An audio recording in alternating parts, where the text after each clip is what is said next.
ছাত্রদল যখন এই ওষুধি বৃক্ষরোপণ করে তখন জামাত শিবিররা তখন বিশ্ব বৃক্ষরোপণ করে। তারা যখন বট বাহিনী বিভিন্ন জায়গায় অনলাইনে দেখবেন সে বিশেষ সরাসরি তারা সংসদে যেমন মপ করে পাশাপাশি এই বিষ বৃক্ষরোপণ করে।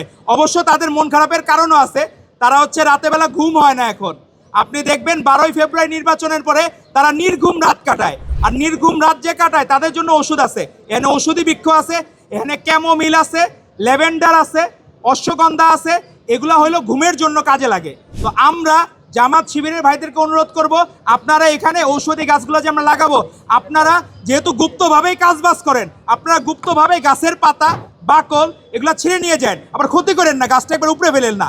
আপনাদের গুপ্ত রাজনীতি করার তো অভ্যাস আছে, তো গুপ্তভাবেই আপনারা এখান থেকে এই অশ্বগন্ধা, ক্যামোমিল আর হচ্ছে আপনার হলো এই ল্যাভেন্ডার এগুলা থেকে আপনার পাতা নিয়ে যান, কোনো সমস্যা নাই, আমরা কিছু মনে করবো না। আপনাদের ঘুম ভালো হইলে তাহলে আর মপ করতে ইচ্ছা করবে না। আপনারা যে মাঝে মাঝে মপ করতে যান, আমরা দেখলাম বাংলাদেশ কখনো, এই বাংলাদেশে জন্ম হয়েছে অবশ্যই রাজনীতিযুক্ত পরিবেশে বাংলাদেশের জন্ম হয়েছে, না হলে কোনোদিন এই স্বাধীন বাংলাদেশের জন্ম হইতো না। এখানে প্রত্যেকটা মানুষ রাজনৈতিকভাবে সচেতন। 24-এর গণ অভ্যুত্থানে প্রত্যেকটা মা বোন যারা গৃহিণী ছিল, আমার মা বোনেরা ছিল, প্রত্যেকেই রাজনৈতিকভাবে সচেতন ছিল বলেই আজকে আমরা সফল হয়েছি। ছাত্রলীগ করে এসে মাঝে বৈষম্য বিরোধী করে এখন তারা শিবিরের খাতায় নাম লেখাচ্ছে। তো এই যে গুপ্ত রাজনীতির চর্চা, তাদের তো চর্চা বন্ধ হয়ে যাবে, কারণ যেখানে রাজনীতিমুক্ত ক্যাম্পাস থাকবে সেখানে স্বর্গরাজ্যে থাকবে হলো এই শিবিররা, সেটা কোনোদিন সম্ভব না। আমাদের মাননীয় প্রধানমন্ত্রী জনাব তারেক রহমান আগামীকাল উপস্থিত হবেন এই ঢাকা বিশ্ববিদ্যালয় ক্যাম্পাস পরিদর্শনে।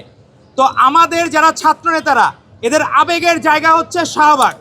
আমরা কিন্তু এই জায়গায় কখনো মবের জন্য আমরা পছন্দ না, আমাদের পছন্দ হচ্ছে ঢাকা শহরের প্রাণকেন্দ্র হচ্ছে শাহবাগ। তো এই শাহবাগ এলাকায় যখন আমাদের মাননীয় প্রধানমন্ত্রী আসবেন, তো এইটা স্বাভাবিক বিষয়, আমাদের সকলের মধ্যে আনন্দ বিরাজ করছে।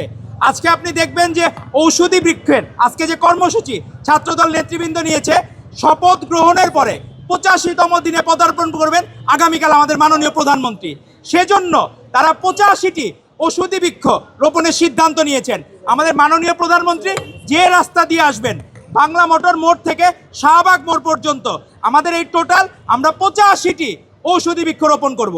আর এই ঔষধি বৃক্ষের চর্চা প্রথম শুরু করেছিলেন আমাদের শহীদ রাষ্ট্রপতি জিয়াউর রহমান বীরোত্তম। এখনও সৌদি আরবে কেউ গেলে সেটা জিয়া সাজারা নামে পরিচিত হয়, সেই গাছটা নিম গাছের নাম হয়ে গেছে জিয়া সাজারা। আমরা যে এই চর্চা, ভালোর চর্চা সবসময় শহীদ রাষ্ট্রপতি জিয়াউর রহমান বীরোত্তম থেকে আমাদের আপসহীন দেশনেত্রী বেগম খালেদা জিয়া, এখন তারেক রহমান সেই দ্বারা অব্যাহত রেখেছেন।